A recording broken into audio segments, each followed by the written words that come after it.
Arise, minions, and welcome to unMadeGaming. We are back, probably, for Paradise City, while the internet goes crazy and my computer wants to die. But we're here. We're here. There's mysteries to solve. There's people dying. There's children robbing.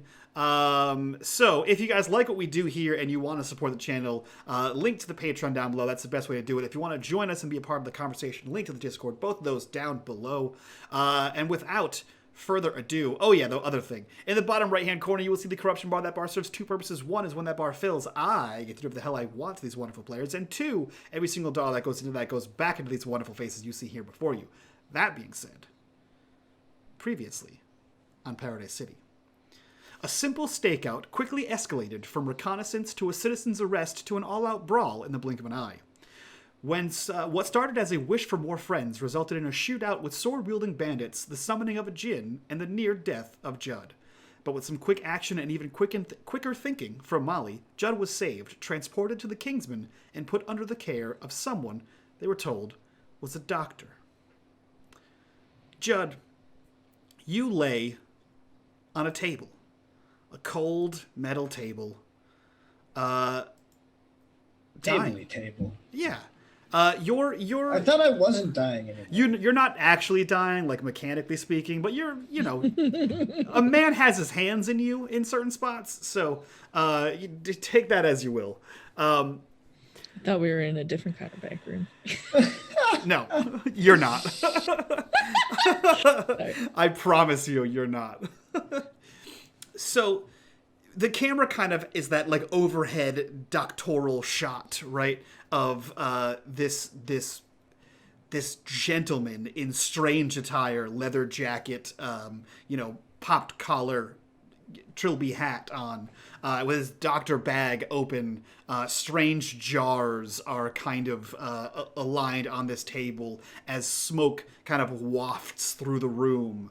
And above, the unconscious, heavily drugged body of Judd floats, I guess, a copy of Judd that the doctor is seemingly working on, this floating smoke Judd, which is kind of just regular Judd, I guess, depending on how you look at it. But he finishes up working on this thing, and you can see him sort of like push this spirit out. And as it makes its way away from the table, it kind of rights itself and stands opposite Mr. Valtierra.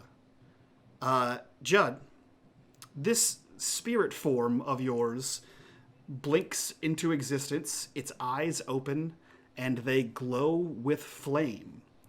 Your mythos stands over your body across from one Samuel Valtierra. What is Prometheus doing? That doesn't sound safe for anyone involved. Probably not. Probably not. What is Prometheus doing? I guess probably looking around first. And then when he sees this very undoctorly doctor, we'll say, I suppose I fell unconscious when he was hit with the scimitar. It would appear so, yes. And you are? They call me the doctor here. That's not what I asked. He kind of like looks up at you, and you can see in this new strange form, this like weird green kind of glow behind his eyes, but it looks like there's movement in this green glow. And he kind of like tips the trilby hat like real quick, and he says, "You may call me Baron Samadeh." Excellent. Excellent. It is clear that your vessel here has sustained great wounds. I can easily repair this, but is that what you want? It took me so long to get used to that one, and I feel like I've made great progress. I'm not sure that giving it up would be in my best interest at this point. What would be in your best interest? I just want what I've always wanted. The And freedom to do as I choose. there are those in the city that would deny you this freedom. There always are. And what are you willing to do for this ability, this freedom that you seek? You know who I am, right? Of course. I.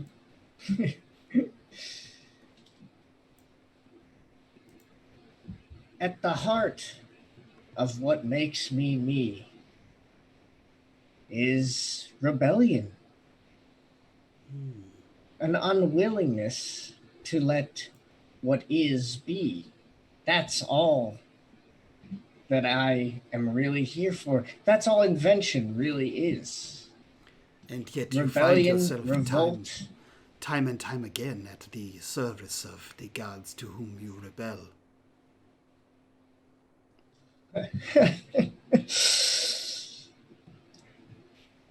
Baron, you said?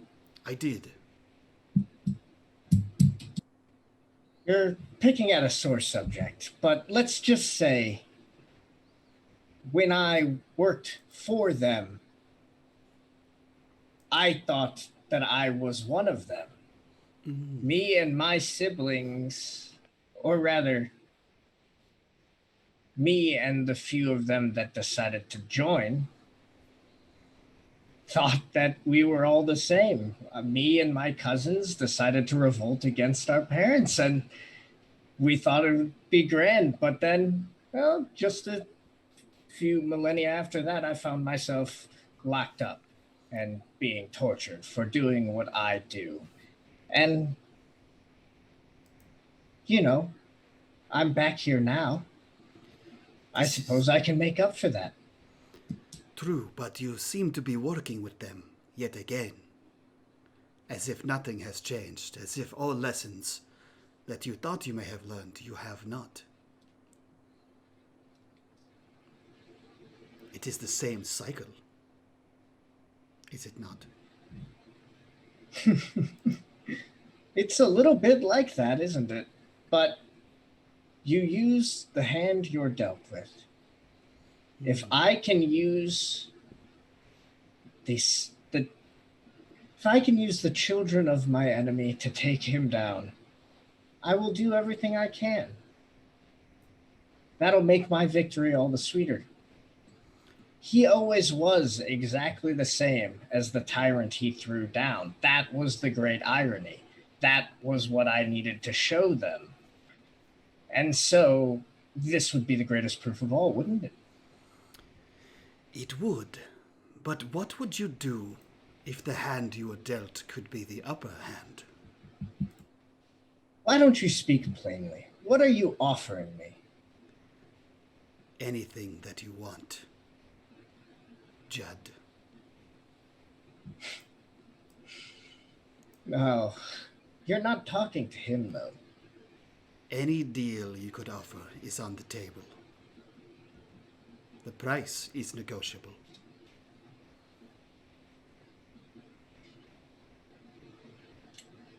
I think I'd like to make my own way, if you don't mind. As I said, I don't do well with service. It's not in my nature. I understand. Plenty more souls are willing. Plenty more. And you see him like reach down and begin to slowly stitch up the scimitar wound.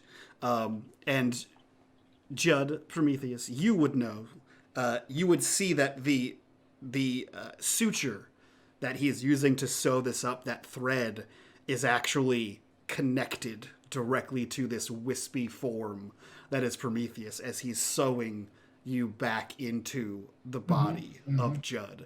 You can kind of see with every stitch you get sort of closer, and your lower half sort of unravels like a sweater as he whistles a jaunty, New Orleans tune, little jazz beat, as he sews you back in. Every once in a while, he kind of looks to you in like a, "Are you sure?" And then sews you back up. Sam, as we watch as you are sewn back into your own body, the camera sort of rotates and pans out of the door and out into the alleyway, or into the back parking lot where the SUV is parked, where we see Molly and Artemis are getting back into the SUV. The camera kind of focuses on the windshield as we come in sort of mid-conversation. Ladies, you are leaving Judd to his recovery. Where are you headed? We're going to see our library friend.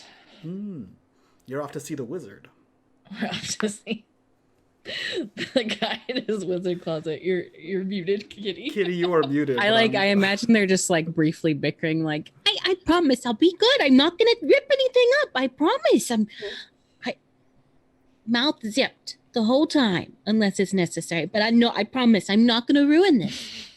It's the unless it's necessary part that worries me. Sometimes it's gotta. Oh, I promise. This'll be great. Okay. This guy might have the only answers we need, or the only answers we can get. I don't know who else to go to about djinn and demons and holes in the ground. That is true. This conversation, I assume, continues as you are driving. So if there's any part of the conversation that you would like to play out, you can tell me when you arrive at the Miskatonic Library. It's only a short, 15-minute drive away. Trying to think. Because did I cover all the stuff I learned from my dad with her at the club? I think I did. I think you gave a super fast rundown of what it was, yeah. So that he knows Belladonna. Yeah, he knows Belladonna. Oh, that the door to get into the office is a little scary. It's true. So are we going to talk about Judd's drinking problem? Because he's clearly been drunk several times on the last few missions. I mean, he was with you the whole time. I left you in charge of him and vice versa. I went and I got snacks and I didn't get any booze. And he got snacks and I don't think I got any booze. I didn't smell any on him, but something was wrong with him. He called me cousin.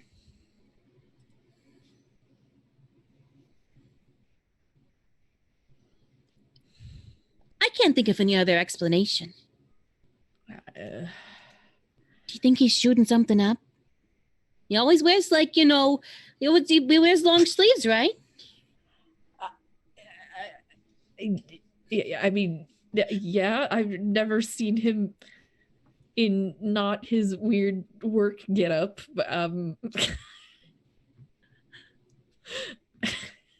Hey, Judd, could you take off some of your clothes so we can see if you've been doing drugs? Yeah, no, I hadn't really entered into my mind. What if he's having like a mental breakdown? He just can't handle all this. I mean, a lot of this is his kind of thing. So I don't know. It looked like he'd been just living in that apartment for days and weeks and probably years by himself before we came across him. It was disgusting. Oh, no, he spent plenty of time harassing me at work. He left the house. Oh my gosh, what if you guys are secretly related and this is like a whole plot to get to know you and that's why he called you his cousin? Maybe he's like maybe he's trying to like steal your dad's inheritance. I mean, if he wants it that bad, he could try. Or just kind of laughs. And that's why he's been acting so weird, because he's been getting so close. The real one's coming out now. I mean, my dad, it's possible. My mom and my dad weren't ever even, like, legally together, so who knows? I could have brothers and sisters and cousins everywhere. All right, look, I got a great idea, okay? We're going to go see the wizard guy. We're going to get great information because he's clearly a very skilled speaking person at sharing information. And then we're going to go back to the club, okay? And Judd's going to be fixed up. I'm sure he will. And we're going to set him down in one of those little bitty dancing rooms, you know? And we're going to get a light and we're going to point it at him. And we're going to interrogate him, real cop style. I've seen the videos. I know how to do it. We'll see how he's doing flashes. first. He could be just drugged to hell and we can ask him anything he wants, you know? He is having surgery performed on him right now. He might be drugged to hell. Okay, you're right. You're right. Just As from my experience. As Molly acquiesces to Artemis's correctness, you guys pull up to the gate of the Miskatonic Library. The gate is closed, however, you know, it's a push gate. You see that there is a handful of lights on in the library, assuming that there are students there working late or something like that, but it is nighttime now. You guys can easily make your way inside, and the two of you combined remember your way down to Dr. George Angel's basement library. You make your way down there, and without the need for any kind of roll, the two of you notice that the door, previously closed, at least as far as your recollection, is slightly ajar. Is there like a bell or anything to like ring on the desk?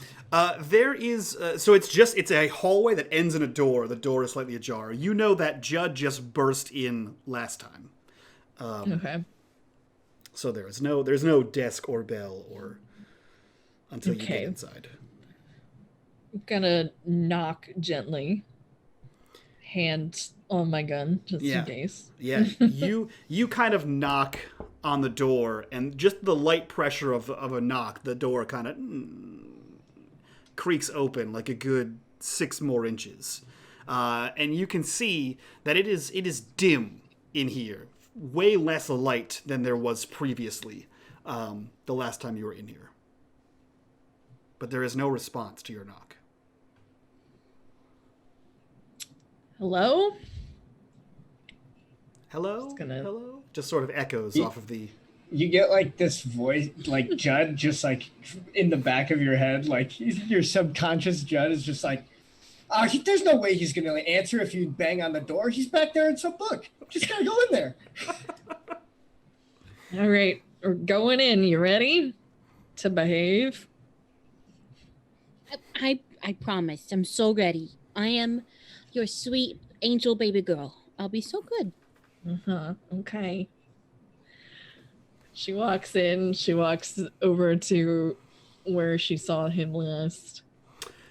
Hello? As soon as you push the door open, you know that this is not the state in which you left the Miskatonic Library. This place is in disarray. The light is dim because the small desk light that was on, that brass desk light with the green overhanging that was on his desk is now on the floor. Shadows are being cast at strange angles because of the way the light is cascading. No other lights are on. You see no George Angel, and you see that there is a shelf tipped over, and you see that there are several noticeable chunks of books missing. Oh, great. More crime. Maybe he's changing offices then. He's clumsy. He freaked out when you touched one piece of paper. You think he did this? I think that's the tagline for the show. Oh, great. More crime. But maybe he had a change of heart. Maybe he scanned everything and realized it was much better than those dingy old books, and he decided, you're right. This is a mess. I want to do an investigate, see if I see anything unusual aside from the toppled over books, etc. Yeah. Roll me investigate. Danger sense, Mm-hmm.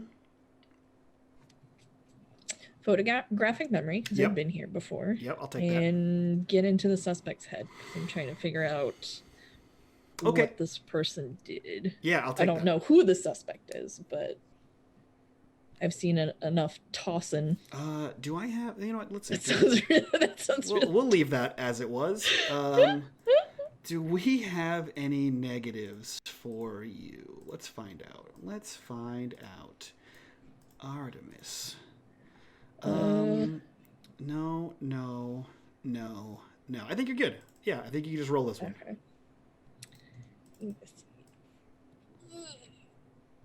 Slightly successful. Okay, that's not terrible. That's not like Judd bad. So I mean, you know, not gonna It's die. above a from that. 6. You're being mean. Yeah, that's what I'm saying. You succeeded. I don't know if I mentioned this, but like right after that episode, I went and played BattleTech 2 days later and immediately got shot right in the head, which only happens when you roll a very specific 12. Yeah. So the bad luck train continued. It continued. you got bulldozed, buddy. Okay, so you get to ask questions. However, the answers are less than friendly. They're hazy, or they're incorrect, or any number of things. So you have 3 clues, meaning 3 questions. What questions do you want to ask me?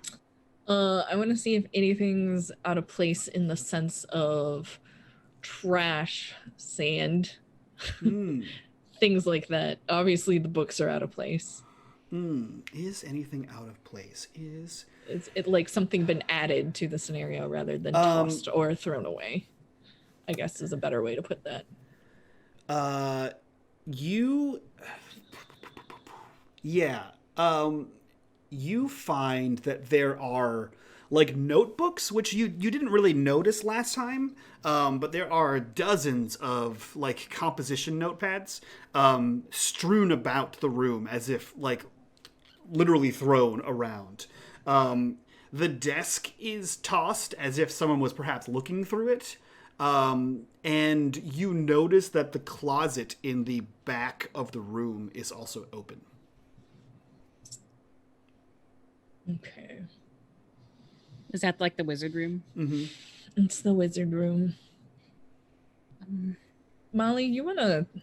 I don't remember these notebooks. You want to pick those up and see if any of those have anything interesting in it? I'm going to go... She nods to the wizard closet. You probably shouldn't go in there alone. You know, what if there's some crazy wizard portal and it sucks you in and I'm just here and then you're gone and then... She pulls out her gun. She's going to like scoop out the... I'll I'm be coming okay. with you. Fine. I'm staying by the door. Fine. She goes back to the closet area and You have 2 more clues. turns the flashlight on. Can she see anything in the closet area? Yeah, so based on your last question, now that you're over here, you can see that there was forced entry here. I'll give you that one for free, not counting any of your extra clues.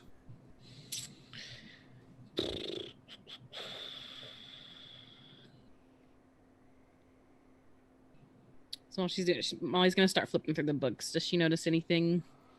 Is that what you want? That You keep going depends. Do you want to use that as one of your clues? Yes. Okay. As you begin to flip through these notepads, Molly, it seems to be like this is the work of a crazy person.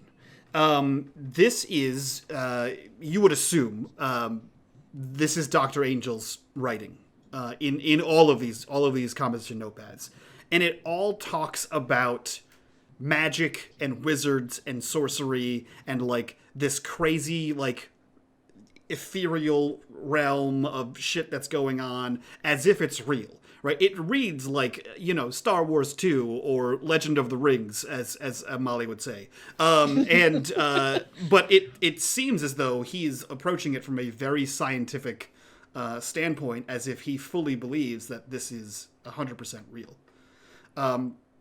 However, as you begin to flip through these pages, a loose leaf of paper falls out and sort of thuds to the ground. It is folded up. What's this? Then pick it up and Yeah. As you unfold this paper, you recognize this. You've seen this paper before. It's kind of one of those things that's like, it's like wallpaper. It's so common that you just sort of tune it out as white noise. But this sticks out, A, for being folded by George Angel, and B, because it's completely covered in doodles, which is also strange. This is a picture, a campaign flyer for Hugh Flynn. As soon as you see it, you recognize that Hugh Flynn is a local politician in the area of the docks who is running for local council. However, whoever the artist is here has doodled all over the artwork and has, much the way that people turned, George Washington into a mushroom on the dollar bill, has converted the face of Hugh Flynn into that of a rat. Hey, Audie? Yeah, what'd you find? Take a look at this. just gonna pass her the note. Yep, Artemis, you recognize Hugh Flynn as well.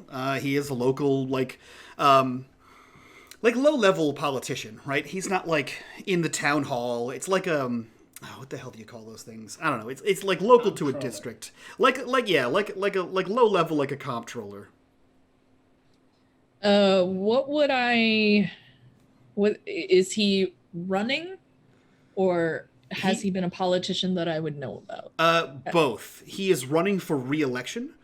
He is currently the councilman for that section of town, the blue collar district, the docks, and so forth.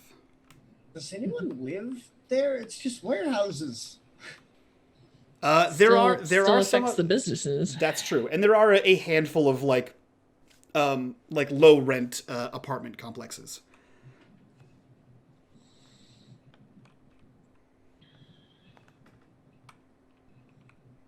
All right. Interesting. The other thing I would want to probably use as my last question for this particular investigate is checking the desk. Of George Angel's desk? Yes. Okay.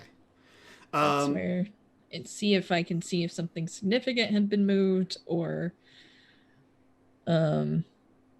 looking at the items around it and what I remember was where with my semi-photographic memory. Yeah. So you kind of go back over there, and you see that there are more of these composition notepads. There are some sticky notes, as if perhaps he was taking notes on certain things. Several of the, and Molly can confirm that some of the pages in the book were just in other languages. Several of these sticky notes are in other languages also. But you do see that there are several sticky notes sticking out of a local gazette. And all of them relate to this Hugh Flynn. Okay. As you flip through it, it's almost reminiscent of Judd. Now, for Hugh's main job, because obviously he isn't a comptroller as his main job. Right. Does he work at the Yamashiro building? As far as any of you know, he does not. I'm just saying, that's the first thing we should look up, because he almost for sure does. Yeah. My next instinct is to call or text my dad. I'll text him and say, you know Hugh? Oh yeah, I know Hugh. Oh, we go way back. He's such a good dude, that Hugh. Is Hugh somebody we support or not? It's probably around is what she'll text her father. Okay. Yeah, so the text message beep, beep, beep, kind of goes off. There's no immediate response. And, it is late at night. And last you saw him, he was leaving for home. But the two of you stand here in this disheveled room. What are you guys doing?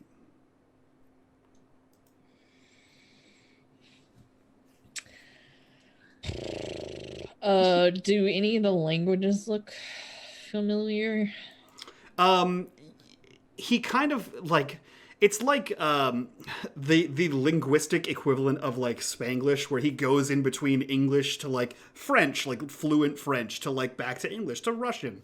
So all of the languages are common languages. There's nothing crazy, obscene, or fantastical. They're all common languages. Alderman. You would that's just the word need I was to be able to speak 12 of them in order to read. Yeah. Yeah, you would just need to be a linguistics professor to understand all of them. While in the midst of this, I'm gonna have Molly's just gonna pull out her phone and take a video of the whole room, panning it. I think maybe Jed can do something with it. Hell yeah. Yeah, I like that. So you kind of, landscape it. You kind of do a whole pan and zoom of the whole room. Very easy enough to do. Yeah, that is what you find. Is there anything else you'd like to do in this room? I don't know if we're going to find anything else, Artie. Was there anything in the wizard closet? I do want to look where his special books were before we leave. Mm-hmm. The ones where it was missing before. Yeah. I want to look particularly at that shelf. Yeah. Because you rolled well enough before, you make your way over there, and all of the remaining books are missing. Of course they are. And not on the floor, not tossed. Definitely No, they are definitely missing. They're definitely missing. Well, fuck. I bet it was the kids. It's gotta be. Who else is on this case? Well, it's gotta be the kids, and we'll have Judd. Did this guy have a computer? I don't think he has a computer. No. He did not. He did not. We'll have Judd see if he could Thinks they give you brain hack into any of the, if there's security. I don't know. I don't think there's anything down here. But Judd might have a little more information. I mean, he did spend the whole evening with the guy, apparently. Oh, yep. And he was working on something, and he's not here. We're gonna come and check in the morning if he isn't back. I'm putting in a missing person. Maybe we should. There's an office or something. Why don't we go and see if he's been in the last few days, or if they've seen him at all, if they ever see him. I mean, he was obviously working on something. I just don't know the last time he was here. Yeah, we'll ask on the way out. It might also be good, as the cops could maybe come and see. Yeah, I'll you go to the front desk. I'll call the cops. Did you take? I'll let him know you touched some things. She realizes. Well, yeah, you can have your friend those Susan. Notebooks. Have your friend Susan come down and check it out. You just grab those notebooks and we take them.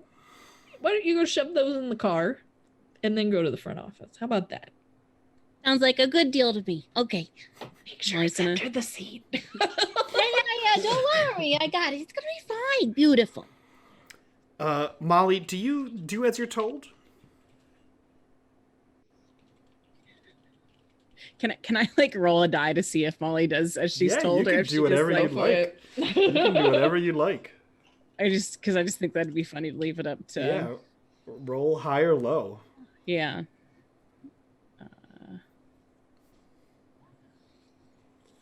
So, I didn't see what it. I'm afraid. So is that an 8? I'm gonna behave. Is that an 8? I'm doing what I want. She's doing what she wants. I imagine it's. I want to think that it's started to rain in this city that probably always rains, and she is. I was seeing Molly probably puts it on her head, And she like runs out to the car. Oh, shit, I don't want to get wet. I just had my hair done. Just gonna like fumble for her keys. She's getting soaked, and she's like, a car drives by, splashes up on her. Yes.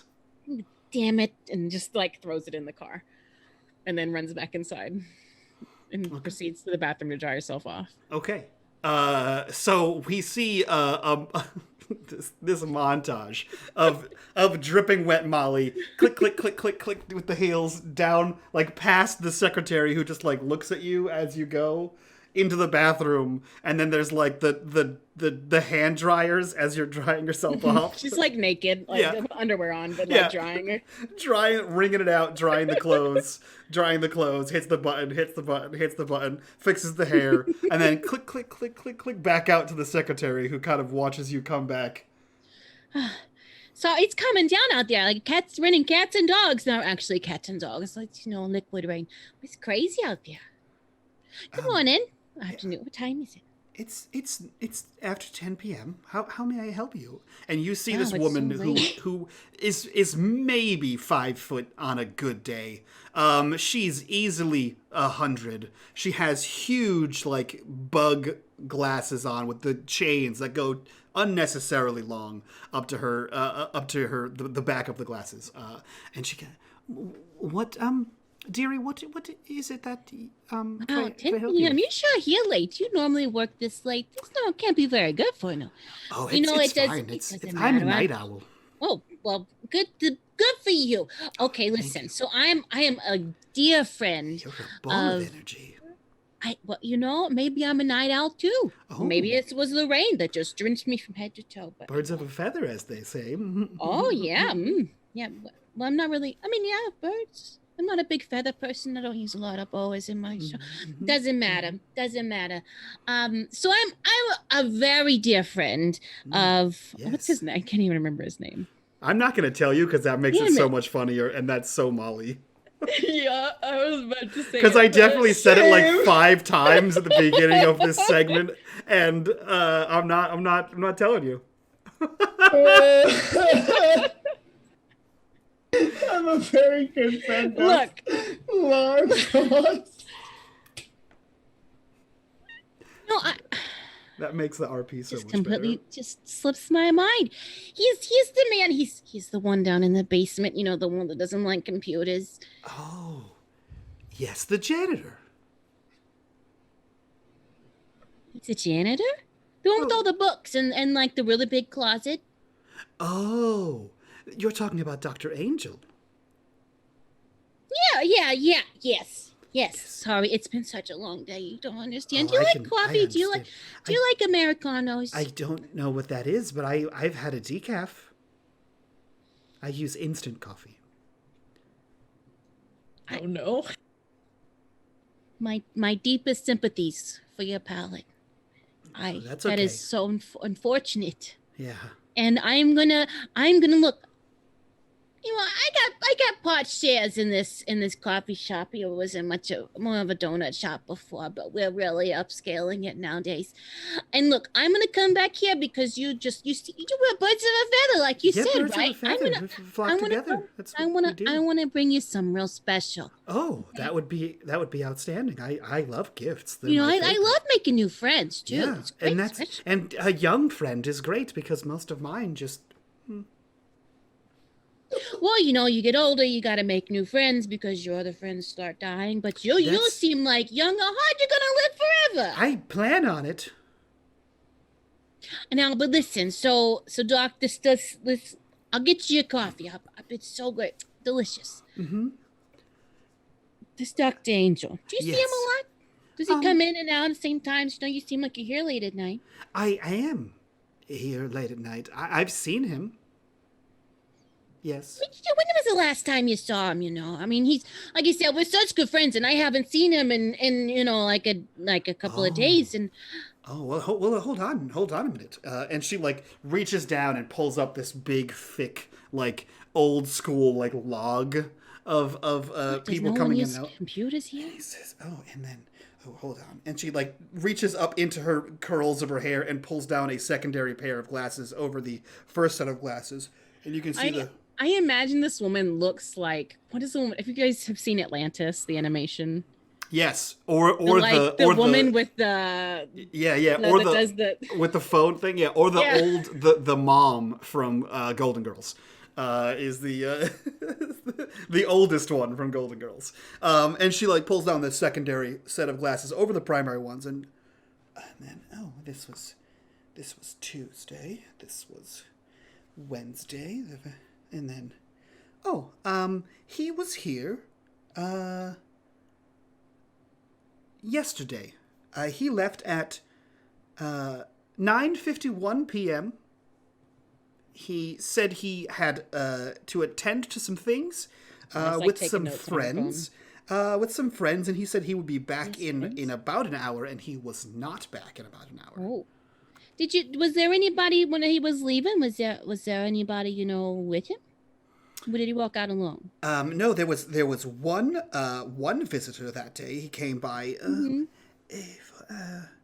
30 minutes prior. He came by 30 minutes prior. So at 8:21 is when he entered the building, and it was a small boy. A small boy, you say? It's a small boy. Yes. Can you tell what color hair he had?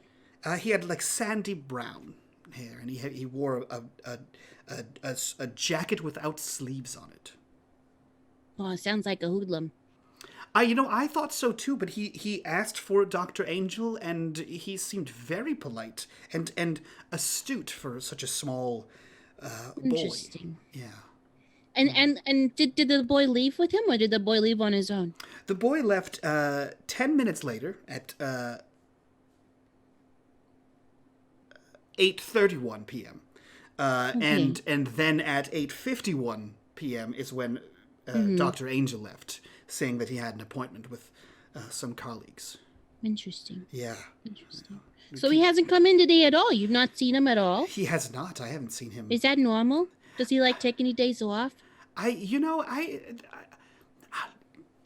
She puts the glasses back up. Can I be honest with you? Just some of course. I mean, girl talk with the feathers. Friends, of course, yes, of course. I think he might have a small cot set up here. I think he might stay here sometimes. It's not exactly allowed, but it's not frowned upon. Yeah.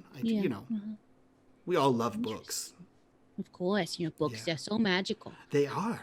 Yeah. They're transportive. They take you to other worlds. Yeah. Mm-hmm. What's your favorite book? Oh, I've read so many books. Yeah. I like fantasy books, but the ones with the on the front of the cover. There's the man and then the pretty lady.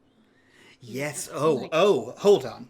And you see her reach down and begin. You hear the rummaging of pages, and she pulls up a book. She says, "I have one for you." And she sort of puts this well-worn, thumb creased. There's the yellow on the pages from where the hands have been. So, the book has been, the spine is broken in. And it's called The Lusty Handmaiden, is what she hands you. This is a book from back in my day. Whoa. It has very colorful language, so... I bet it does. I imagine Molly opening this is Yeah.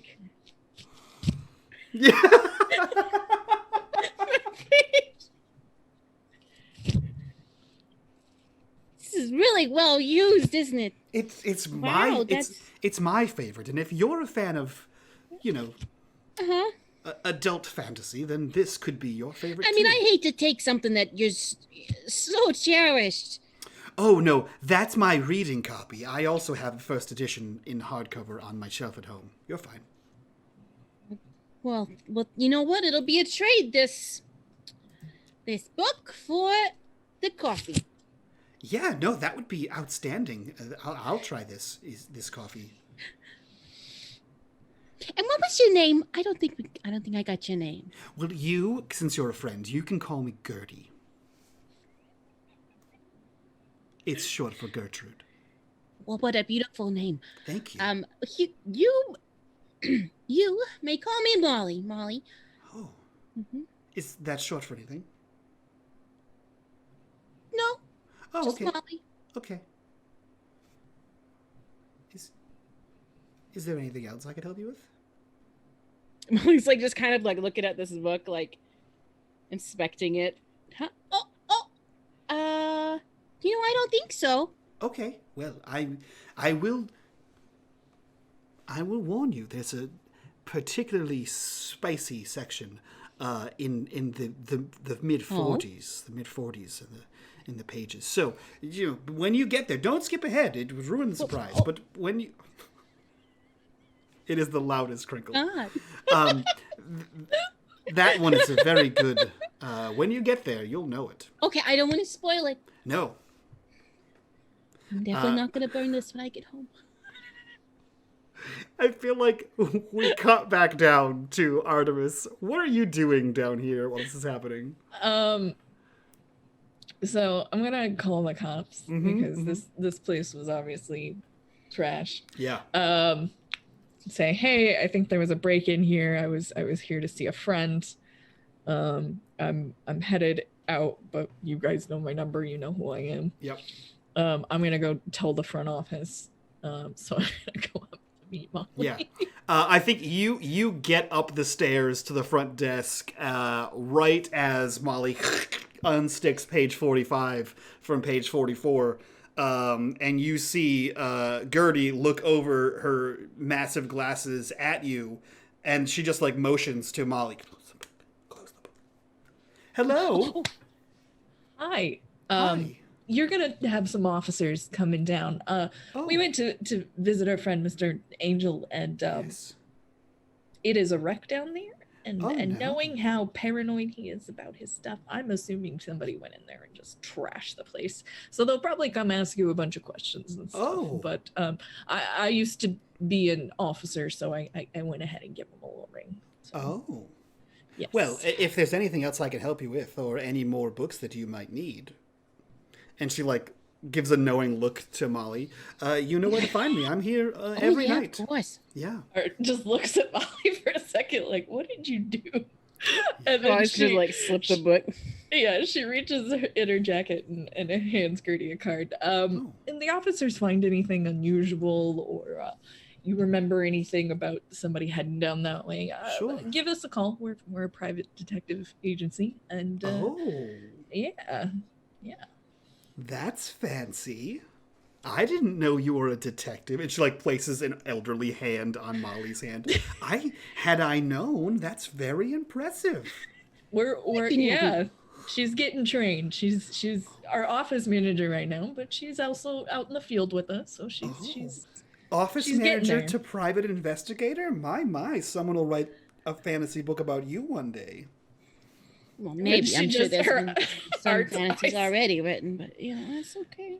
Art's eyes just get really big, like, oh my god, what did I just watch? You see you see Gertie reach down to a pen, like does the tongue tap with it and says, underneath the badge, ... She writes down on a paper. Well, it was nice meeting you. If you hear anything or notice anything weird, give me a ring. But thank you so much, Miss It's Gertrude. Gertrude. Thank you so much for your time. We're gonna we got a friend to go see. No, I understand. Molly, I will see you later for that coffee. Yeah, of course, yes. Great cup of coffee. I cannot wait to open up your eyes and leave your taste buds in a whole new world. And I would love to see more of your adventures. And she like taps the pad that she just wrote underneath the badge on. Molly's just gonna like slowly turn around and leave. So I'm very proud. It seems like you made a friend, but I feel like you might have taken it a little far. Look, I felt like you had to schmooze her up a little bit to, get the information out of her. And she was a very sweet old lady, but she was really into romance novels, Oh boy. Well, you will enjoy returning that book and that coffee. She tell you anything? She's like getting back in the car. We're headed back to Judd, basically. So yeah, apparently A sandy-haired boy came in to visit him yesterday evening around 8:30. The boy left, and then about 30 minutes to an hour after that, Mr. Dr. Angel left, and she didn't see him at all today.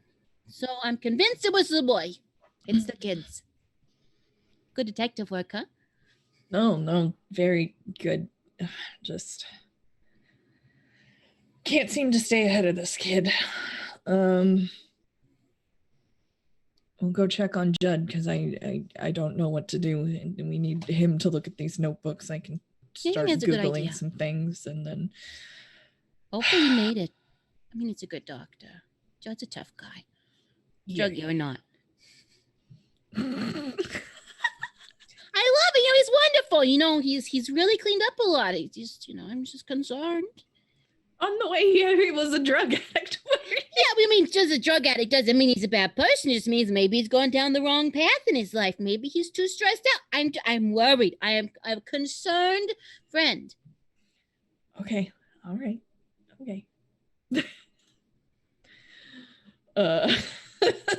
As the SUV drives down the rain-slicked roads back towards the Kingsman, there is an elderly voiceover that just sort of narrates the scene.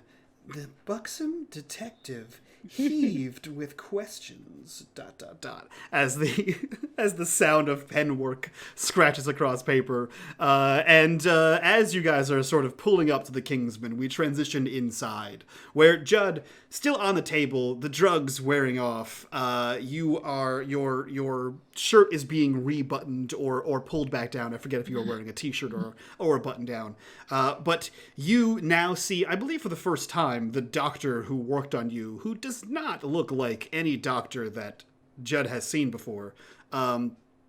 Again, leather jacket, leather trilby on, a cigarillo in his mouth, holding a leather ominous doctor bag as he sort of tidies you up, and as your eyes kind of flutter open, he says, "Well, you appear to be good." Absolutely. I appreciate your help. Yeah. And you're sure there is nothing I can do for you? Oh, no. No. I'm sure. Don't forget what I said before, Baron. Mm-hmm. Defiance. It's at the heart of innovation. Well, if and he reaches into his breast pocket and pulls out a business card, and sort of holds it out to you, and you notice that this is American Psycho style. This is a very nice white stock business card. The edging is small femurs as he hands it out to you, and it just says Getty's Funeral Home as he holds out the card to you. Yeah, I'll just take the card and if you ever need anything, get a hold of me.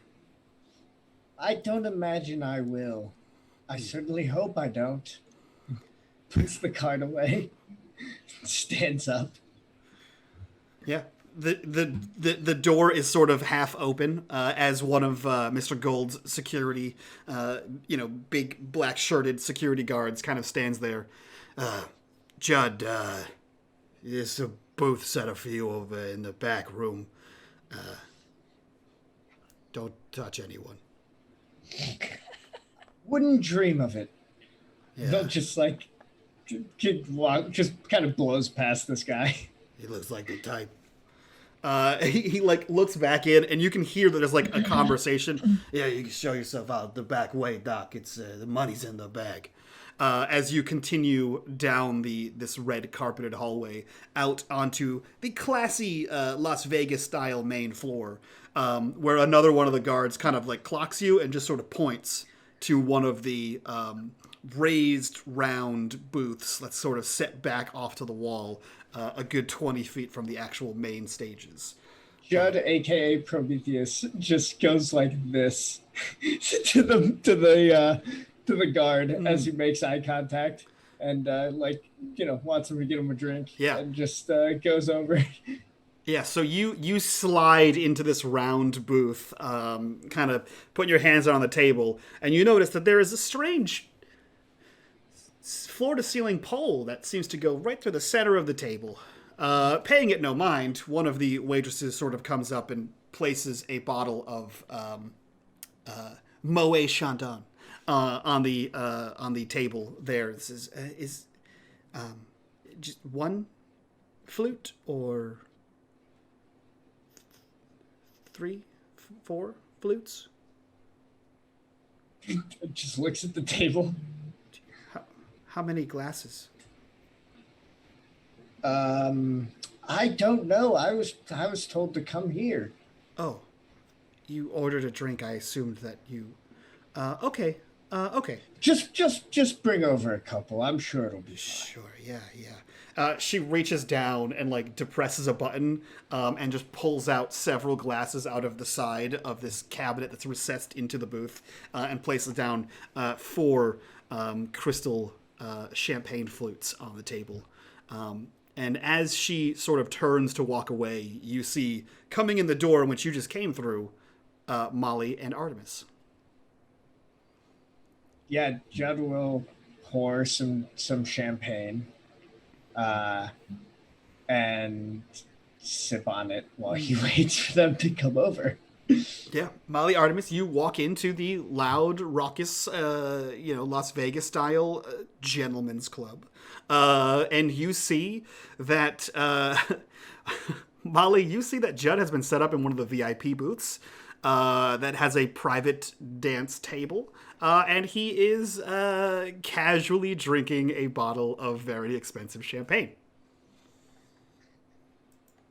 What are you guys doing? Well, he looks like he's feeling better. Why don't you go and get us something to drink, then we'll go meet him. Looks like he's got something to drink already. Yeah, but we need something. That was so stressful. I just need a minute. Molly's gonna like sneak off. Can she like go off and see if she can get one of the girls over there just to see how Judd would react? Oh my goodness. Yeah, I don't see why not.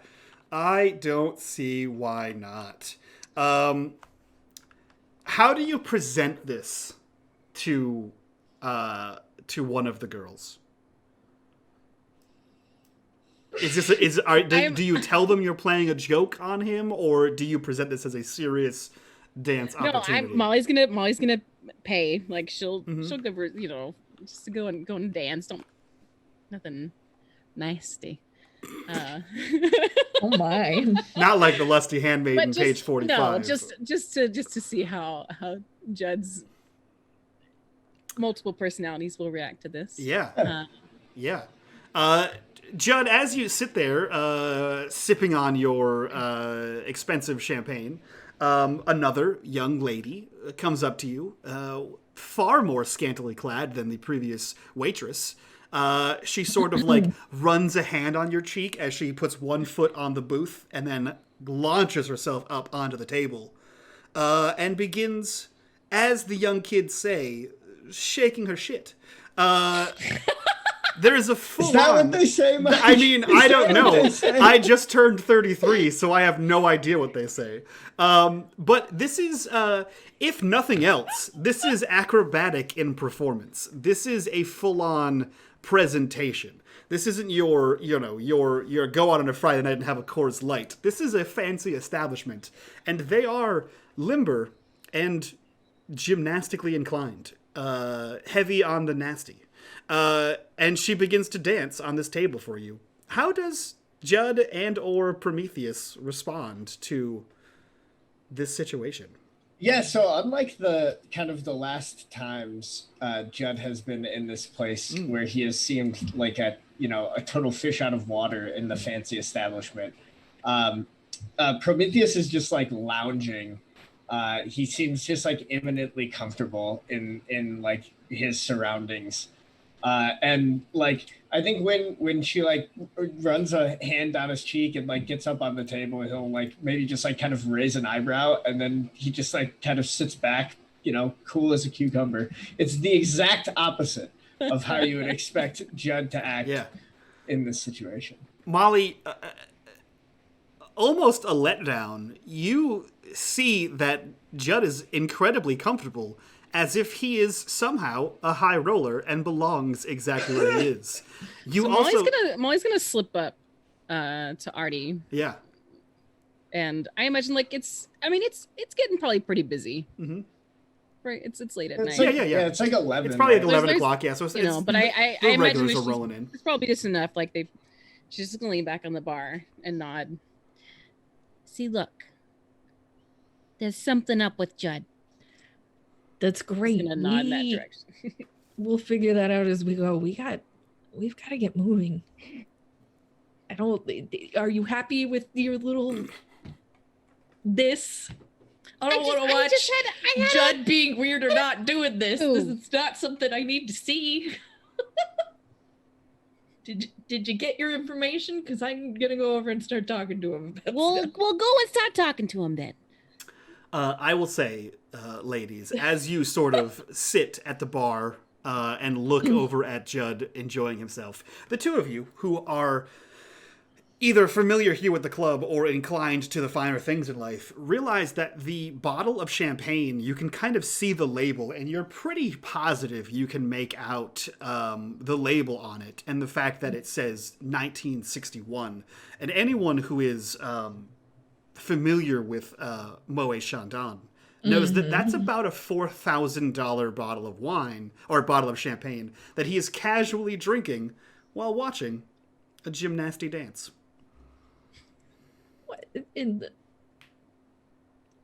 She's gonna reach into her wallet to hand the woman a few things. We'll call you back if we need, but why don't you go relax for a little while? We need to. The dancer, is that who you're yes. Okay. I'm yeah, having already been paid by Molly, she happily takes the bills you hand her, kind of like smiles at Molly, says thank you, slides down, asks the table, and just kind of scoots off the table there, and walks away, leaving you with Judd, a fancy-ass bottle of champagne, and 2 more empty flutes ready for you to enjoy as well. Having fun. Ladies, thanks for joining. Well, I woke up in a strange location, had no idea where I was, so I felt I would enjoy myself. How are you? Wondering where the budget from this bottle came from, but that's the least of my concerns at the moment. Look, who knows how long we'll all be here. It's just money. Yeah, you got $4,000 lying around, Jen? I'm sure I'll figure it out. Your friend is missing. Which friend is that? Your friend from the library, Mr. Angel. Oh, his friend. Oh, yes. What happened to George? Think the kid kidnapped him or stole all of his books or both. Couldn't you couldn't track him down? I don't know where this kid is. That's half the problem. I'm able to guess where he's gonna rob next, but now did you try asking any of the rats? They always scurry around in that place. Doesn't clean enough. George. It's funny that you say the word rats. She grabs one of the notebooks and opens it. You familiar with this politician with all of your... I am not familiar with him. No. Judd, what is wrong with you? That is a rather deep question. How long do you have? Not long. People are dying, getting kidnapped. I would like to get this show on the road. In that case, let's take care of business. Who is this person? Where do we need to go? He is a politician down in the area where all of these robberies are happening. He has a rat face drawn on him, which to me would indicate that this child is pissed off at this person. I have no information on this politician. I would like to see if there was any video from this place, but I need my regular old Judd back so I could get some research done that I am not very good at. He's not around, but I can help you. I can definitely help you. Okay, who do you think you are right now? It's long. Let me back up. Mm-hmm. You know who you are, don't you?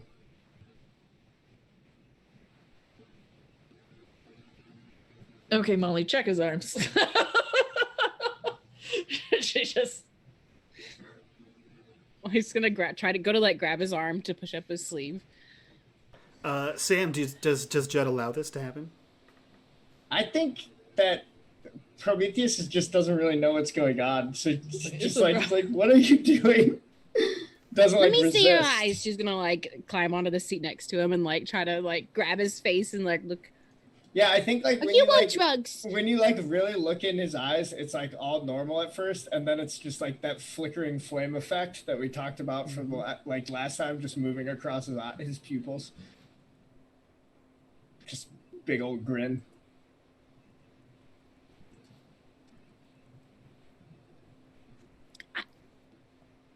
I think it's drugs. He doesn't have any marks, but look in his eyes. Look. And she's just gonna turn his face. Yep. Artemis, you see the same thing. As I asked before, do you know who you are? Because I do. I haven't figured out who she is quite yet. Something else, something a bit out of my depth, but it's very obvious. This has to do with one of his boards that he's got in his office. And this, you don't remember this from the frickin'.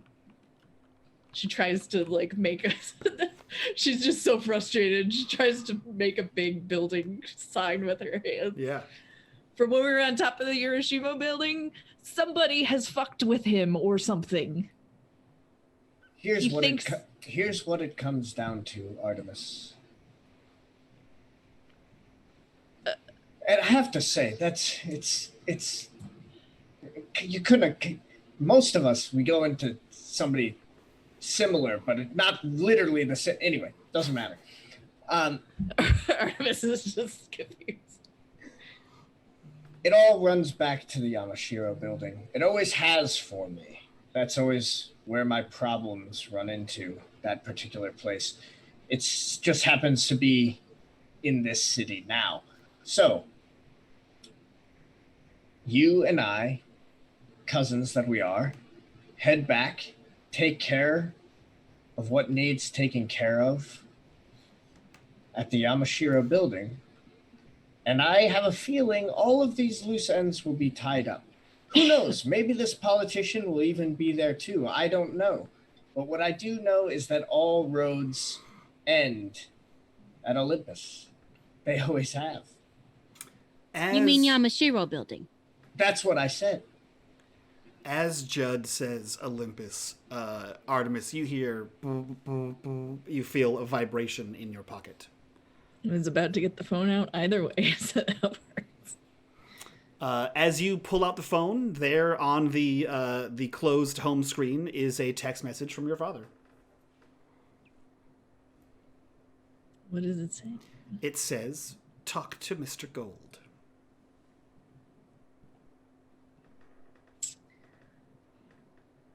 She's gonna text. How does he know where we are? He doesn't. I'm just kidding. I mean, he could. You never know. Art's gonna stand up. Mm-hmm. She's going to text the lawyer. Oh, okay. Mr. Hagen. Yeah. I need to see you in your office 30 minutes. If you're not there, I'm going to raise holy hell. Okay.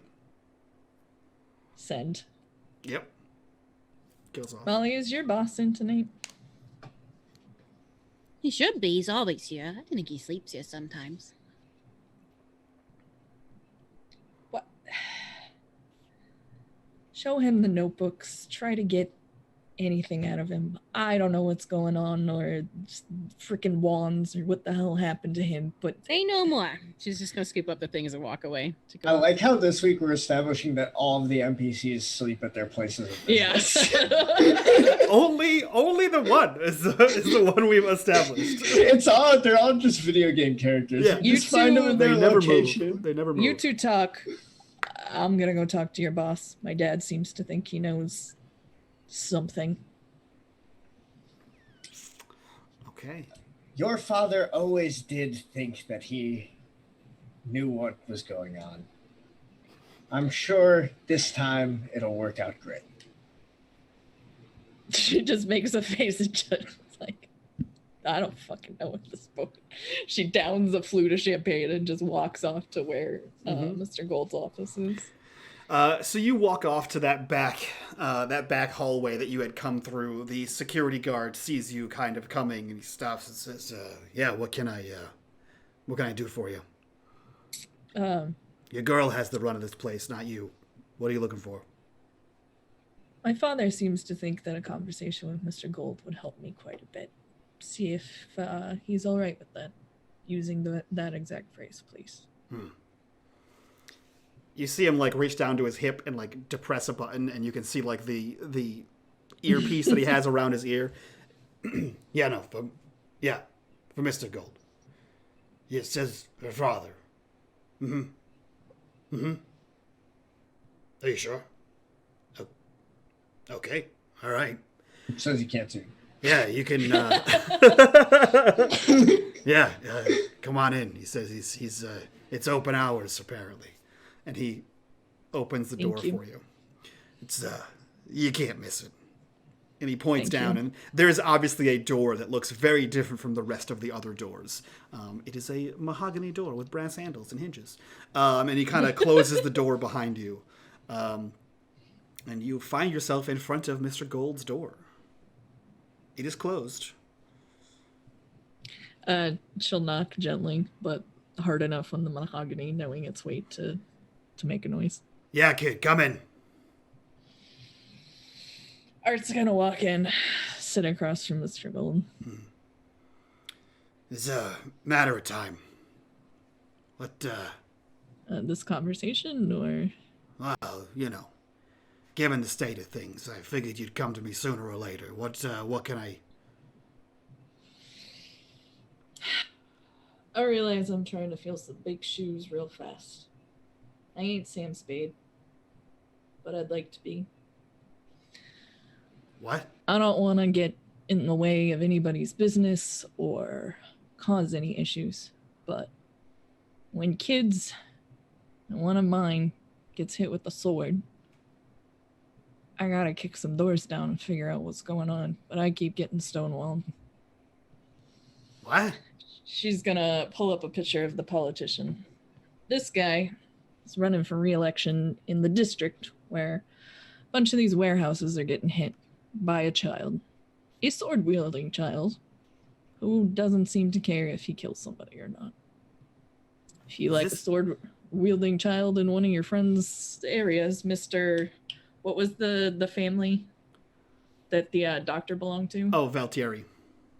Mr. Valtieri and his friends are okay with that. I'll walk away. But if I can help or make a difference here and show that I'm worth something, I would like to do that. This is what your father called in a favor for? He told me I'm asking if this guy's all right to come to you. Oh. I thought it was the thing with your mother. Hold on. This is, and he like Wait, what? He reaches into a drawer and pulls out a black notebook, and begins flipping that over. We could talk about that other thing too, but it's one favor. Your father only had the one. This is Hugh Flint. This is the fucking shit in the dock area, like you said, where Valtieri works. He's hindering my opening of a second club. The guy's, he doesn't like, adult industry. He doesn't like the dock workers. Says they're kind of grimy. They're kind of lower class. They're sleazing up the place, He wants to make this area like a residential, cookie cutter house on the water kind of place. He wants to clean it up. And that's really inconvenient for certain business enterprises. Yep. Including some that belong to my father.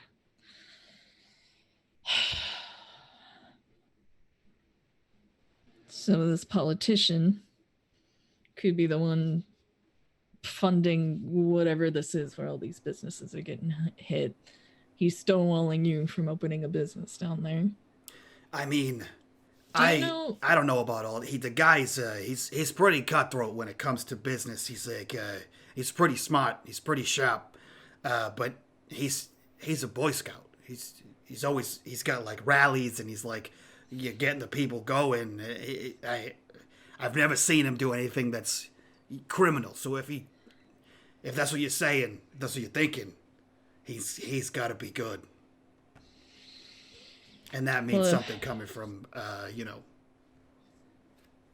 Well, if he isn't doing it, this kid is, and this kid wants to make this guy look bad. Which, if we want to make this guy look bad, and that's good for everybody here, I'm fine with that, but I would like a little less swords and people, which I think is fair. Because if you're going to move down there, we don't need a swords and people kind of problem, do we? I mean, I would prefer less swords in anyone. What is this, the Middle Ages? That's not... Just shoot them and get it over with. Not that I condone that kind of behavior either, but, just saying it's faster. It's a whole... Anyway, what were you saying? Sorry, I digress.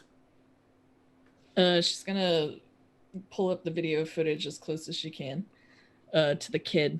This kid is going around robbing all these warehouses down there. Doesn't like this politician. And is making a mess of things. Which could be good in the long term. Means your fancy high-rises aren't going on. But there's got to be more than one way to skin this fish.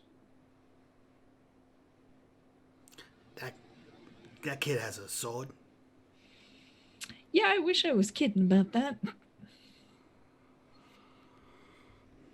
This is starting to make a little bit more sense with your dad calling it in. Hold on. And he reaches down to another, and you hear like a click of like a button press and like a shk of like a hidden drawer kind of pull out. And it's a very small manila folder that he pulls out that has like maybe 2 pages in it. He says, like I said, he's a Boy Scout. And badge is off the table. But this is all I got. And he opens up the manila folder, and in it is a picture of that kid. It is paperclipped to a birth certificate. His name is Jace Flynn. It is the illegitimate son of Hugh Flynn. And that is the only piece of dirt that Mr. Gold has been able to dig up on this Hugh Flynn. For no reason. There's nothing to read into that. There's no crime happening here. Of course not. This is something. I could work with this. Who gives the kid a sword? That's fucking... And sends a kid to start robbing warehouses? I haven't quite figured that out. But well, I mean, now that seems way more normal, sending a kid to rob. I mean, yeah, no, who sends kids to rob? Yeah, no, nobody I know. Definitely not. I agree. That's not anything that anyone I know would ever engage Wednesday in. to Friday wouldn't know anything about that. No. Sure wouldn't. Anyway, in the vein of not knowing about kids and robberies or crime in general, this does seem connected. It gives me a motive. But as far as taking care of the situation, I need help. Do you think anybody in the family down there would talk to me about all this weird shit? In the Valtieri family? Yeah. I mean, if you're looking to make a deal with one of them, yeah, probably. I would advise against it. They're, Sammy's known for his deals. The price is usually pretty steep. Yeah. Well, I need more than I got. I got a guy that's already been injured. One of your girls that's also my girl. I got me, but... Yeah. I need something. I can't go in there and fight this thing by myself. Yeah, I've got to start making friends. If you head to the funeral home, Getty's funeral home, it's down in that area. Not by the docks. It's more more towards the city. But Yeah. that's where he runs his business. Thank you, Mr. Gould. This hopefully will benefit both of us at the end of the day. And looking forward to you having another location. That's the hope. Me too, you know. And if there's anything I can ever do to have that other conversation, you let me know. Oh, I'll think of something. She puts her card on the table as if he doesn't already know. But thank you. No problem, kid. Tell your dad I said hi. Yeah, I will. And as your hand grasps, as your hand grasps the handle, the camera shifts to Molly and what is presenting himself as Judd out in the main lobby. What are you two doing? I imagine Molly probably has like the notebooks splayed out in front of them, letting this Judd imposter go through them. Have we made friends yet? Molly's sitting there with like arms crossed, like she's just kind of looking at him very sad. Yeah, Parisian's just like sitting back, sipping the champagne and grinning. Yeah. Like the bubbles in this $4,000 glass of champagne just sort of rise to the top. There are several composition notebooks spread out in front of you. Judd, what are you doing with them, if anything?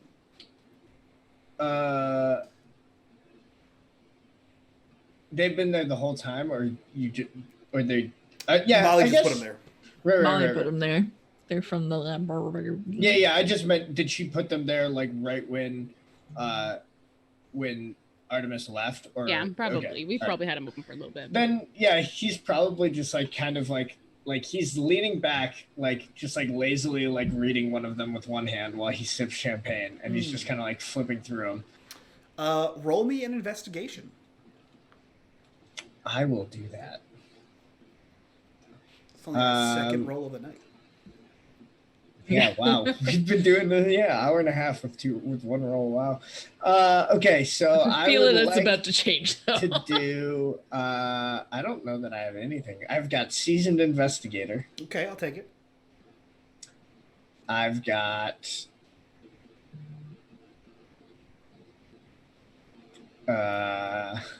Judd the info broker, maybe. I'll take that. I think that's all I got.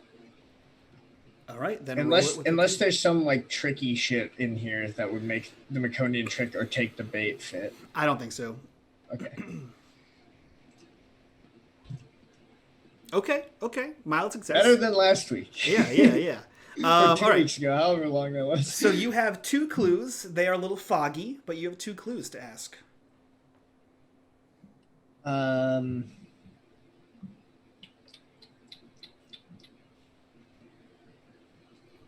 What did... Because they already read through these. So I think the main thing that I'd be looking for is like, what is something that they would have missed that Prometheus / Judd would have seen? Which is probably a lot. Right, like they just have very different knowledge bases. Yeah. Right, so Prometheus is far more of a linguist than the other two, having been relatively. He invented language. The gods don't need to speak their thoughts aloud. Only once he created humanity did they have the need for words. I mean, if you believe him, that's true. Having been a worldly traveler, he has picked up some languages. This is the same kind of mist-based murder board that Judd has in the second story. However, this is all relics. These are all items that he appears to be tracking. Which, I mean, if Prometheus reaches into the recesses of Judd's mind, that tracks, as Dr. Angel is a reliquarian. He is the way more bookish version of Indiana Jones. He's Indiana Jones's dad. Yeah, I mean that's why we went to him. Yeah. Right. So tracking down relics is his jam. So I guess the obvious one would be to look for clues about the ring, right? Mm-hmm. Either the ring or I guess like something Aladdin-y. But I don't know. What do you guys think? Ring or Aladdin?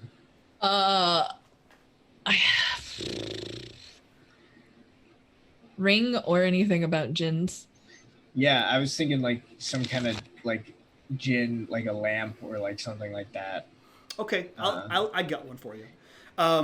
You trace this like various languages through, and you find out that Dr. Angel believes wholeheartedly in his crazy ass that there are magical items, which is first of all ridiculous to most people, hidden all over, especially in this city. But they are locked in places that you need magical access to get to. So you would require one of these items that could get to places to be able to find them and get more magical places. Aha! Yeah, so Prometheus will just set down the book and finish his glass of champagne and actually like maybe go to like pour some more before he says anything, and he'll just go, God, I love champagne. I wish I had invented it. They beat me to that one. The French. Beat me to it. I was locked away by the time. Yeah, anyway, doesn't matter. I think I figured it out. Hey. Ring opens the door. They're searching for something for this gin, some sort of magical item, a relic of sorts. Like George said, they were opening these doors to look for something, not to let something through. There you are. So Artemis, you get back as that revelation is spilled forth. Jed, I don't know if you're the kind of person to publish this or if we need to hold this in our back pocket, but she hands him the manila folder. This child is the illegitimate son of this politician that has been drawn upon. Scandalous. It would be in... This is going to be a trip because if actual Judd was here, he'd freak the fuck out. It would be in our best interest if that information got out. I really wish it were 10 o'clock so I could end on scandalous. Ooh, scandalous. Curtain. But I also think that's why this kid is messing around in this neighborhood. He's trying to hurt his father in some way. And his father is trying to turn this into some beautiful high-rise. Some of our friends would also like to open a club down there. So you want me to help your father? I want this information out so our friend can have a club and we can figure out why this kid is doing this, which I'm assuming is to go after his father. But we need to find out what he's actually after so we can be ahead of him. Also, so we this can make kid's this a little murder happy. Well, Yes. that's what I'm asking is what connection your father has to all this. You haven't missed that part, that all the little things that we're doing all have tied back to him some way or other. Oh, I'm sure we're going to end up in the Hiroshima building. In fact, I've got an appointment with our lawyer friend, and you two have an appointment with your doctor. She hands over the card. Oh, Molly? no, he's not a good man. We should not go talk to him. We have a lot of friends to make, good or not, and we need help. We cannot do this alone. Judd, you nearly died. And I'm not going through that again. We need help. Someone nearly died. Okay, very well. We need help. Molly, you're good with these types. I'm going to send you to talk to them, see if they can help us find this kid or stop this kid. If they know something valuable in the area, I don't know who else to talk to. I'm going to go mess with this lawyer who has been seen with a short person and see if he knows what this kid is up to. She takes a picture of the file that she's given to Judd. Make sure that Artemis? gets to a friend of yours. I'm going to see if we can get anything from this lawyer. I don't know what else to do. Artemis, Yes. here's what I think. I think you need to lean in. That little feeling you have, you know what you can do and you know what you should do. Just lean in. He's just gonna get up and he's like, I've got to go to the bathroom, but once I get back, let's take care of all this. Let's head to the head. We'll go see the Baron, and you can head off to have a chat with the lawyer. Remember what I said. He's gonna head away. As Judd leaves the scene, he leaves Artemis and Molly in the booth, as confused as ever about what the hell Judd is talking about. What are you two up to? I apologize leaving you with him in the state, but we need to gather as much information so we can beat this thing. I'd also like to make your boss happy. That would be nice. He seems to know some things I would like to know. Desperately. He does have his hands in a lot of pockets. Yeah, apparently he thought I was asking about something completely else when I walked in there, and I'd like to figure out how to get that information at some point. More than I'd like information on a lot of things. At this point, Molly would probably know what she's referring to.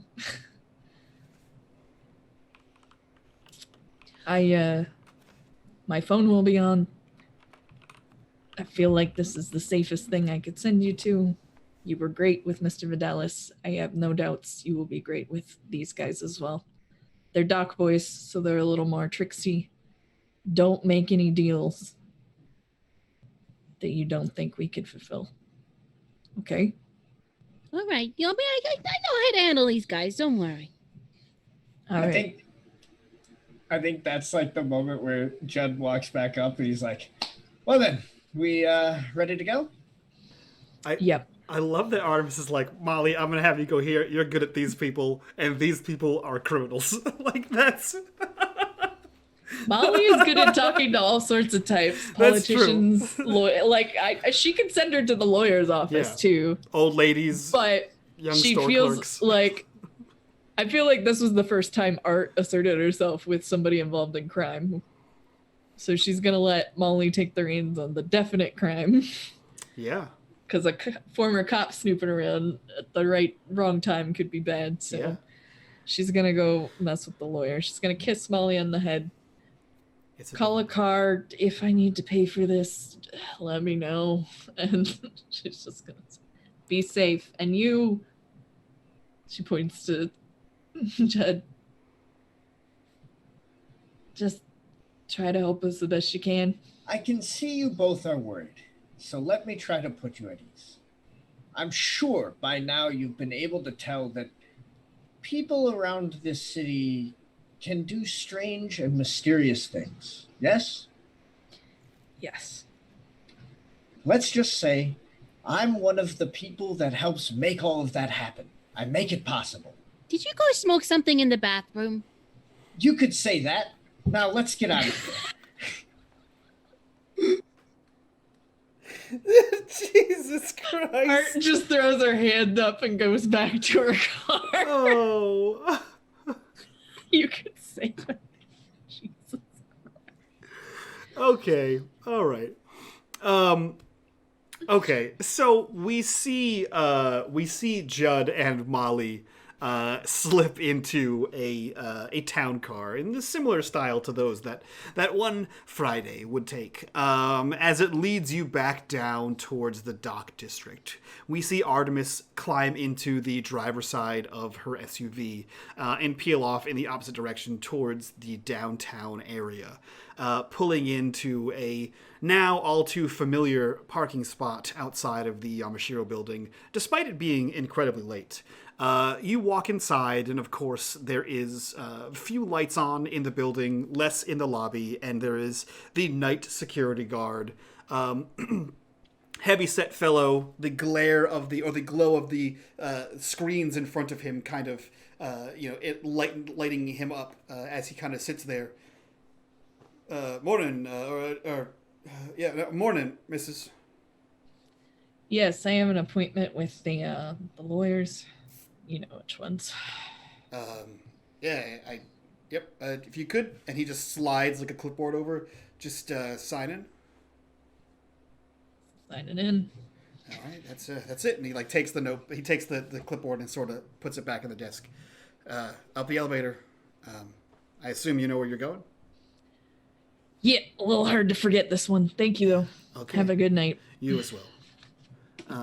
You tap your key pass to the elevator. You punch in the floor number, and an excruciating amount of time passes as you make your way up to the law offices of Milton and Hagen, to which you step off the elevator and you see the same office setting that you had seen before. However, this one is not disheveled. There is no papers strewn about, no tipped over file cabinets. It is immaculate. And you see a small tungsten orange glow coming from the back of this office in one of the two adjoining offices where one Milton and one Hagen would have sat. You kind just of get the momentary flash over where like Judd and Molly still haven't left because they're arguing over who gets to drive. Jump back. Yes, absolutely. As you make your way down this carpeted aisle towards this door, sitting inside is the man Hagen, Thomas Hagen. He kind of looks up at you and says, "You rang." Yes. She's going to pull up the picture of the kid on the phone. Does this kid look familiar? I think we've had a discussion about this fellow before. Yeah, that was a young client about 6 months ago. Yes. I now know who this client is, and I need to know why he's coming to you. Well, I told you he was looking for... he was looking for something? Like a piece of art, like a probably an artifact. Yeah, okay. Like something that belongs in a museum or something, right? Did he tell you what this thing was? And you see him like struggling to remember. He said it was. Is it a stick?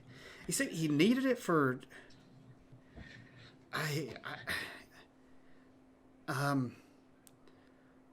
Hold on. And he starts like typing, and you can see the screen from wherever you're standing as he's like trying to like go through case files and like find wherever this appointment was and whatever notes he may have taken. Do you remember when I said this was? Was this 3 months ago, or was this? I don't remember. Neither does he. Okay. Yeah. I'll just search, and Control F, and he begins kind of scrolling through. Oh yeah. He like rotates the monitor a little bit, and you see like a drawing of the staff. It says, yeah, it's some kind of like ancient thing. And even though he's reading it on the screen, you can tell that he's struggling with whatever he wrote. And he said, hold on. And he goes to click something. And as soon as he clicks it, the computer makes a spinning up like disk noise. And then an all too familiar blue screen across the screen as the computer crashes. What were we talking about? Would I have recognized this? Is this Hermes' staff? It is the staff. Yep. And as a friendly refresher, the behavior is very similar to what happened when the staff broke. He can't seem to remember what's going on. He can't seem to remember. That or he's just a really bad lawyer. Or both. I mean, if Artemis is to believe the crazy things that Judd is spouting off, it appears as though Thomas Hagen is a sleeper and cannot see past the mist.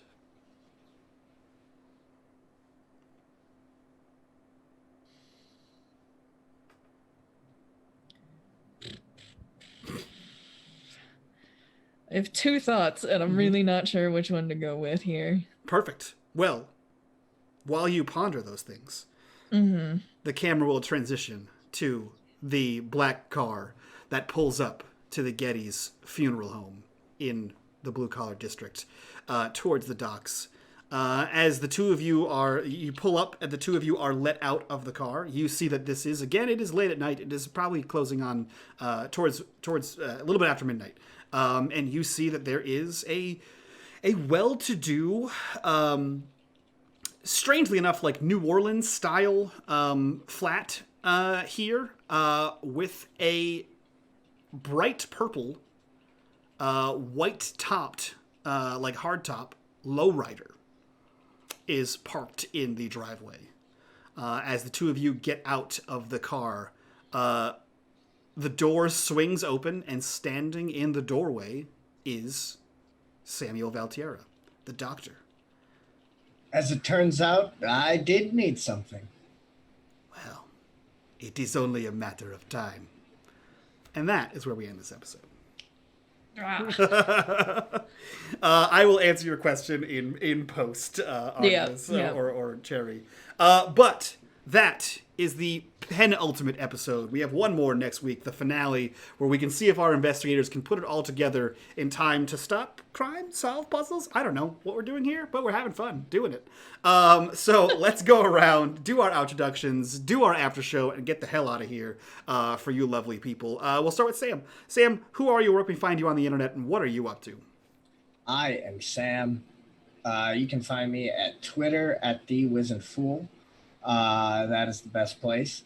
And I am on this show on Wednesdays when the internet behaves. And on releasing on Sundays, I'm on AP Gaming Reel's Battletech YouTube show, Oath of Endosteel. And we had like a really intense session last time, so that's really good. Someone died. It got all kinds of crazy. So that was good. Other than that, those are the only places. So sweet. Yeah. We'll go to Kitty. Who are you? Where can we find you on the internet? And what are you up to? Hi, I'm Awkward Kitty Inc. on Twitter, Twitch, all the places. I make lots of art and play lots of WoW right now. Those are my current addictions outside of work. Yeah, someone just gave me a code for WoW, and now I'm gonna have to play again. Oh. Wow. I'm already upset about it. I have a feeling I'll be doing that as well. So. Yeah. Are you guys gonna do the classic, or are you doing just like the game? I did classic for a while. It's all right, but you got the big one coming out. Yeah, there's a new expansion coming out in like a week and a half or something. But speaking of WoW and RP, Cherry, who are you? Where can we find you on the internet, and what are you up to? Not playing WoW yet, but probably. But soon. Big yet in that statement. Well, I've played it before. It's where I started gaming, believe it or not. But Murlocs! I think I'm gonna play through the tutorial just for shits and giggles because I haven't played the game in forever. So that'll be soon because I need to do that soon. And yeah, roleplay tomorrow, Friday, tarot on Sunday. Check out my Twitter. That's where I post when I'm going live, all that. If you want to come hang out in the Discord, we're talking about that shit all the time. Fun times. Fan-freaking-tastic. That being said, the corruption bar tonight that we hit was Mr. Gold's leak of knowledge regarding Artemis's mother. And we will see you all next week. We're going to go do our after show. If you guys want to see that, join us on the Patreon. That's the best way to support the channel. Join us in the Discord. Be a part of the conversation so you can also conspirize as to what the hell's going on and what you think the big reveal at the end is going to be. But with that, we'll see you guys next week. So from all of us to you guys, bye-bye.